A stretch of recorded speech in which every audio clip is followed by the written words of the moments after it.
Bulletin में आगे बढ़ेंगे। बड़ी खबर आ रही है, उससे आपको रूबरू कराएंगे। हिसार एचएयू में छात्रों के प्रदर्शन का ये पूरा मामला देखा गया है। प्रदेश सरकार ने बातचीत के लिए कमेटी भी बना दी है। 4 सदस्यीय कमेटी छात्रों से संवाद करेगी। कमेटी में शिक्षा मंत्री महिपाल ढांडा खुद ही शामिल हैं। मंत्री रणवीर गंगवा और कृष्ण बेदी भी इस संवाद में शामिल होंगे। एमएलए रणधीर परिहार भी कमेटी में शामिल है। मामले पर सीएम नायब सैनिक का बयान भी सामने आ गया है। सरकार हर मोर्चे पर छात्रों और युवाओं से संवाद करने के लिए, बातचीत करने के लिए तैयार है। खुद प्रदेश के मुख्यमंत्री नायब सिंह सैनी ये कहते हुए नजर आए हैं, युवाओं को कोई भी समस्या आने नहीं दी जाएगी। ये मुख्यमंत्री की ओर से कहा गया है। कमेटी का गठन कर दिया गया है।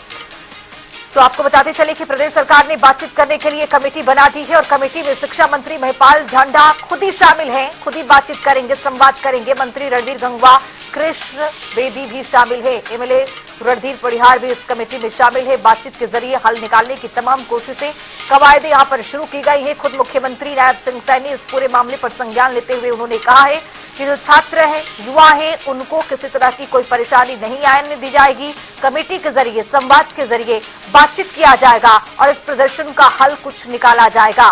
क्या कुछ छात्र मांग कर रहे हैं, उस पर भी विचार किया जाएगा और इस प्रदर्शन को रोकने के लिए इस कमेटी को भी तैयार किया गया है। क्योंकि बातचीत के जरिए मुख्यमंत्री ये चाहते हैं कि युवाओं और छात्राओं की जो बात है उसको सुना जाए।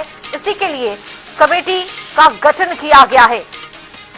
इसी खबर पर ज्यादा जानकारी के साथ चंडीगढ़ से हमारे वरिष्ठ सहयोगी पवन सिबर जुड़ रहे हैं। पवन, जिस तरह से इस पूरे मामले पर मुख्यमंत्री ने भी संज्ञान लिया है और कहा है कि युवाओं और छात्रों की बात को भरपूर तरीके से सुना जाएगा, किसी तरह की कोई परेशानी नहीं आने दी जाएगी, क्या अपडेट है इस पूरे खबर को लेकर?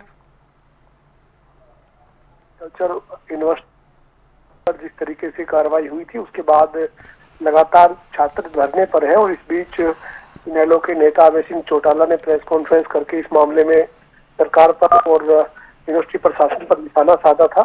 इसके साथ ही कांग्रेस पार्टी की बात करें, तमाम जो विपक्षी दल हैं लगातार एचएयू के प्रशासन पर और सरकार पर सवाल खड़े कर रहे थे।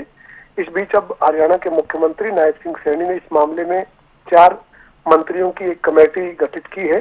कैबिनेट मंत्री रणवीर सिंह गंगवा, महिपाल ढांडा, कृष्ण बेदी की जो ये कमेटी है ये बनाई गई है। इसमें जो छात्र हैं वो अपनी बात रखेंगे, अपना संवाद जो है वो छात्रों के साथ ये कमेटी करेगी और उनकी जो पूरा मसला है उसमें जो भी उनकी जो आरोप है, जो शिकायत है, उसको कमेटी जो है ये सुनेगी।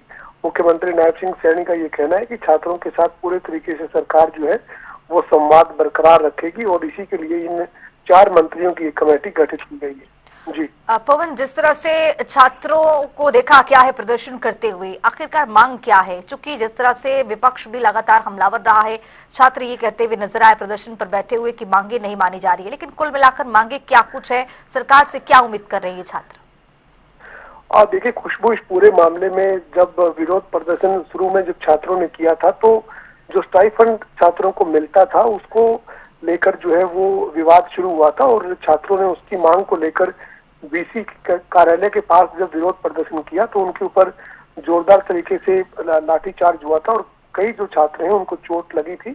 इसके बाद जो वो छात्रों ने वहां पर धरना शुरू कर दिया और छात्रों की मांग यही है कि इस मामले में जो एचएयू के वाइस चांसलर हैं उनके खिलाफ कार्रवाई की जाए, उनको इस यूनिवर्सिटी से हटाया जाए और इसके साथ साथ इस मामले में जो अन्य प्रोफेसर हैं या जो लोग शामिल हैं उन पे कड़ी कार्रवाई की मांग अभी छात्र जो है वो कर रहे हैं। जी चलिए, बहुत शुक्रिया पवन सिबर तमाम जानकारी के साथ जुड़ने के लिए। तो यहाँ पर कमेटी में शिक्षा मंत्री महिपाल ढांडा भी शामिल है। हिसार एचएयू में प्रदर्शन का ये पूरा मामला और इसमें कमेटी गठित कर दी गई और खुद मुख्यमंत्री ने इसका संज्ञान ले लिया।